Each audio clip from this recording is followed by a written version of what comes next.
বীরভূমের রাজনীতিতে অন্যতম গুরুত্বপূর্ণ চরিত্র ফয়জুল শেখ ওরফে কাজল শেখ। অনুব্রত মণ্ডলের সঙ্গে তার সম্পর্কের বিষয়টাও বারে বারে উঠে এসেছে সংবাদের শিরোনামে। এদিকে বিধানসভা নির্বাচনের পর রাজ্য রাজনৈতিক সমীকরণ অনেকটা বদলে গিয়েছে, আর এই পরিবর্তিত পরিস্থিতিতে কাজল শেখ ঋতব্রত ব্যানার্জির শিবিরে ভিড়েছেন বলেই শোনা যাচ্ছে। এবার আরও একটা বড় খবর, নিজের সোশ্যাল মিডিয়া অ্যাকাউন্টের কভার ফটো বদলে ফেললেন কাজল শেখ। একসময় যে কাজল শেখ মমতা ব্যানার্জিকে কার্যত মা এবং অভিষেক ব্যানার্জিকে সেনাপতি বলে উল্লেখ করতেন, সেই কাজল শেখই এবার নিজের সোশ্যাল মিডিয়া অ্যাকাউন্টের কভার ফটো বদলে ফেললেন। আসুন দেখে নেওয়া যাক তার সোশ্যাল মিডিয়া অ্যাকাউন্টের আগের কভার ফটো এবং পরিবর্তিত কভার ফটো। দেখুন কি ছিল আগে, আপনাদেরকে দেখাই। শুরুতে এই ছিল আগের কভার ফটো, কাজল শেখের আগের কভার ফটো ছিল এটা। আর এখন হচ্ছে এই যে পরিবর্তিত কভার ফটো। আগের কভার ফটো যেখানে মমতা ব্যানার্জি অভিষেক ব্যানার্জির সঙ্গে দেখা যাচ্ছে কাজল শেখকে, দেখুন আরেকবার।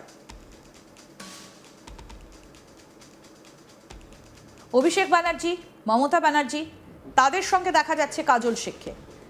আর এবার এই যে পরিবর্তিত কভার ফটো, যেটা সোশ্যাল মিডিয়া অ্যাকাউন্টে পরিবর্তিত হয়েছে, সেখানে মমতা এবং অভিষেকের ফটো সরে গিয়ে শুধুমাত্র কাজল শেখের ছবি দেখা যাচ্ছে। এখানেই শেষ নয়, এবার আপনাদেরকে বলি যে বদলে গিয়েছে কাজল শেখের সোশ্যাল মিডিয়া অ্যাকাউন্টের কভার ফটো। দেখো, এবার আপনাদেরকে 3 নম্বর ছবিটা দেখাই। দেখুন কভার ফটোটা দেখুন।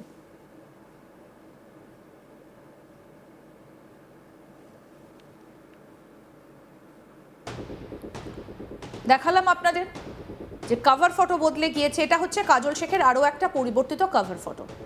আর কাজল শেখের মতো দাপুটে নেতার সোশ্যাল মিডিয়া অ্যাকাউন্টের কভার ফটো থেকে মমতা অভিষেকের ছবি সরে যেতে এই যে দেখুন, এই হচ্ছে ফয়জুল হক কাজল শেখের পরিবর্তিত কভার ফটো।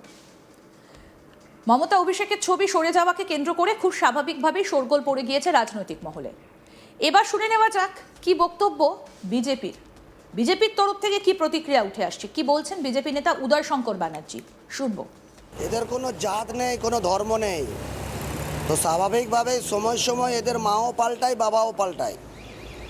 এরা আজকে 4 তারিখের আগে পর্যন্ত প্রাক্তন মুখ্যমন্ত্রী মমতা ব্যানার্জিকে মা বলতেন, আজকে ওনাদের মাও পাল্টে গেছে, বাবাও পাল্টে গেছে। ফেসবুকের ওয়াল থেকে সরে যাচ্ছে কাউরির, আবার তৃণমূল ভবন থেকেও কাউরির ছবি সরে যাচ্ছে। তো দেখুন, এটা ওনাদের নিজস্ব দলগত বিষয় যে কার ছবি রাখবেন ফেসবুক ওয়ালে আর কার রাখবেন না, সেটা ওনাদের ব্যক্তিগত বিষয়। কিন্তু আমরা রাজনৈতিকভাবে তার সমালোচনা করতেই পারি। এতদিন ধরে বীরভূমে শিরায় রক্ত আমরা ভাইজানের ভক্ত, আর জেলা পরিষদ থেকে হজ হাউস পরিণত করেছিলেন। আমরা এটা চলতে দেবো না, আর আগামী দিনেও কেউ বলার সাহসও পাবেন না যে শিরায় ভক্ত, আমরা ভাইজানের ভক্ত। এরা রাজনৈতিক মহল থেকে প্রশ্ন উঠে আসছে যে ঋতব্রত তৃণমূল হলে, কুণাল ঘোষ বলছেন বিজেপির বি টিম, তো তারা কি ঋতব্রত তৃণমূল হলে বীরভূম জেলায় যে বিজেপির কার্যকর্তার ওপর যে হামলা হেনস্থা হয়ে গেছে, তার কি মাসুল গুনতে হবে না ঋতব্রত তৃণমূলে গেছে? সম্মানীয় রাজ্য সভাপতি এবং লোকপ্রিয় মুখ্যমন্ত্রী শুভেন্দু অধিকারী মহাশয় যেভাবে দল পরিচালনা করছেন, আমরা তাতে যথেষ্টই খুশি। যে সম্মানীয় রাজ্য সভাপতি যেভাবে বলেছেন যে কাউকে রেয়াত করা যাবে না, কি ঋতব্রত তৃণমূল আর কি মমতাপন্থী তৃণমূল। তৃণমূল তো তৃণমূল যেভাবে এতদিন ধরে 15 বছর ধরে বিজেপির বিভিন্ন কার্যকর্তাকে বুথ স্তর পর্যন্ত গাঁজা কেস দিয়েছে, মিথ্যা মামলা দিয়েছে, তো এগুলো রেয়াত করার নয়। তখন সেই টাইমে 21-এর ভোট পরবর্তী হিংসায় মহামান্য আদালত বলেছে যে পশ্চিমবাংলায় শাসকের আইন চলে, আইনের শাসন চলে না। তো তখন আমাদের কার্যকর্তারা, পুলিশ সেইভাবে আমাদের সহযোগিতা করেনি। আমরা মামলা করছি বিভিন্ন থানায়, সেই বিভিন্ন থানায় অ্যারেস্টও করছে। আগামী দিনেও এই সিস্টেম, এই প্রসিডিওরটা চলবে। অনুব্রত মণ্ডল তিনি এখন ঋতব্রতর দিকে, এবং ঋতব্রত যে ভালো তৃণমূল, সেই তৃণমূলের জেলা সভাপতি ঘোষণা করছেন। তো ওনার বিরুদ্ধেও বিভিন্ন মামলা মোকদ্দমা রয়েছে, তো সেই মামলা মোকদ্দমা কি আবার ওপেন হতে পারে? একদম আমরা ওপেন করব এবং তার দৃষ্টান্তমূলক সাজাও আশা করব প্রশাসনের তরফ থেকে। আর উনি ঋতব্রত তৃণমূল করুন আর মমতা তৃণমূল করুন, উনি যেভাবে বীরভূমের মানুষ তথা বিজেপির কার্যকর্তাদের ওপর যেভাবে অন্যায়ভাবে যা করেছেন, হিসাব সময় আসলেই তার হিসাব হবে। তাহলে ভালো। আমাদের প্রতিনিধি শান্তনু হাজরা কি প্রতিবেদন তুলে ধরেছেন দেখবো এবার। বাংলায় গেরুয়া সরকার, নরেন্দ্র মোদীর ডবল ইঞ্জিন সরকার আসতে নানান চিত্র কিন্তু সামনে আসছে। আর এমনকি এমন ঘটনা উঠে আসছে যা বোঝা বড় দায়। দেখা গিয়েছে যে বীরভূমের জেলা পরিষদের সভাধিপতি কাজল শেখ, হাসন বিধানসভার বিধায়ক কাজল শেখ, তার জন্যে কিন্তু অভিষেক বন্দ্যোপাধ্যায়, প্রাক্তন মুখ্যমন্ত্রী মমতা বন্দ্যোপাধ্যায় নির্বাচনে প্রচারে এসছেন, তাকে জয়যুক্তই করা হয়েছে। এবং হাসন বিধানসভার যে বিধানসভার বাসিন্দারা রয়েছে তারা কিন্তু মমতা বন্দ্যোপাধ্যায়ের জোড়া ফুলের যে প্রতীক, সেই প্রতীক চিহ্নেই তাকে কিন্তু ভোট দিয়েছেন। এমনকি কাজল শেখ তাকেও বারবার বলা গেছে, মুখে শোনা গেছে যে বীরভূমে এবং পশ্চিমবঙ্গে 294 আসনের প্রার্থী হচ্ছে প্রাক্তন মুখ্যমন্ত্রী মমতা বন্দ্যোপাধ্যায়।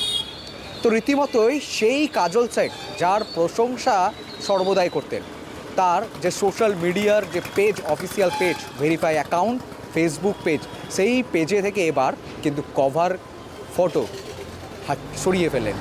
এই কভার ফটোতে কাদের ছবি ছিল? এই কভার ফটোতে ছবি ছিল কাজল শেখের কথায় সেনাপতি অভিষেক বন্দ্যোপাধ্যায়, কাজল শেখের কথায় মমতা বন্দ্যোপাধ্যায়ের ছবি। সেই ছবি সরিয়ে ফেললেন। এক কথায় কাজল শেখ বারবার বীরভূমের যে কোনো রাজনৈতিক প্রচার হোক, 30-7 দিনই প্রাক্তন মুখ্যমন্ত্রী মমতা বন্দ্যোপাধ্যায়কে মা বলতেন এবং অভিষেককে সেনাপতি বলতেন। এর আগেও আজ তাক বাংলার অকপটে অনুব্রত মণ্ডল তিনি এক সাক্ষাৎকার দিয়েছিলেন। সেই সাক্ষাৎকারে কাজল শেখ যখন ঋতব্রত তৃণমূলে চলে গেছিলেন মমতাকে ছেড়ে, তার জন্যও কিন্তু তাকে নাম না করে কটাক্ষ করেছিলেন।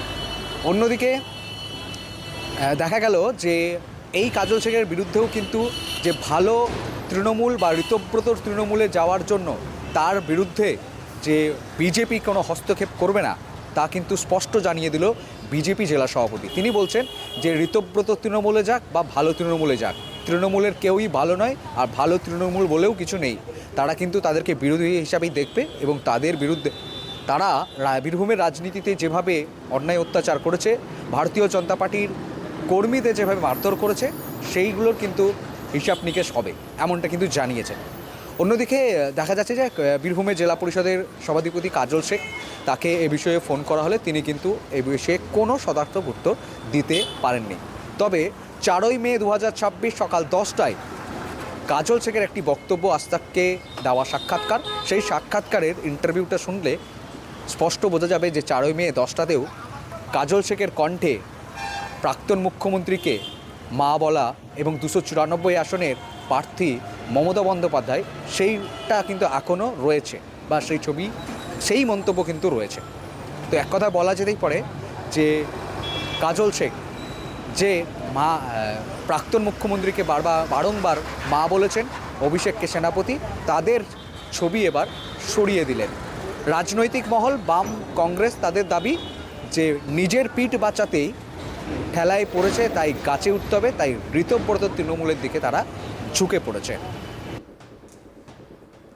আরও আপডেট পেতে দেখতে থাকুন আজ তাক বাংলা, সাবস্ক্রাইব করুন।